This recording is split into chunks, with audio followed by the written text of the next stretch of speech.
One day a farmer's donkey fell down into a well.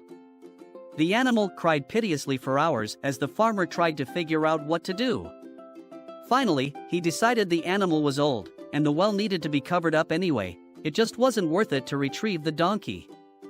He invited all his neighbors to come over and help him. They all grabbed a shovel and began to shovel dirt into the well. At first, the donkey realized what was happening and cried horribly. Then, to everyone's amazement, he quieted down.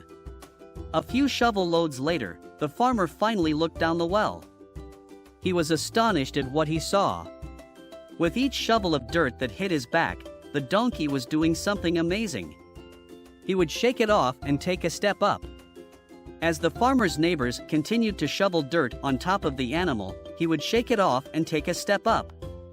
Pretty soon, everyone was amazed as the donkey stepped up over the edge of the well and happily trotted off. The moral of this story can show that many, like the donkey in a hole, have had others shovel dirt on top of them.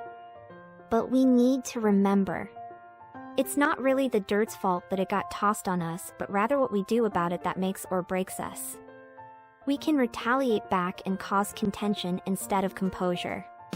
Or we can use each time these things happen to us as a ladder, a teaching aid for climbing back to the top of the well. Eventually, others who had destructive intentions will be made known in the wrong.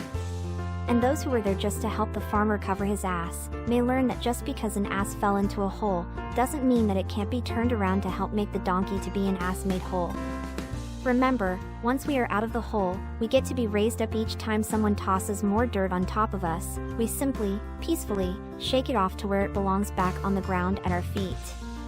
This story reminds me of a scripture we find in Isaiah 54 verse 17 that tells us, "No weapon formed against you shall prosper, and every tongue which rises against you in judgment, you shall condemn. This is the heritage of the servants of the Lord, and their righteousness is from me, says the Lord." Let us remember that Jesus Christ is Lord, and Jesus Christ is come in the flesh. This has been a B1 in Him Ministries production. Subscribe, like and comment for more encouragement videos. And thank you so very much for your support and viewing.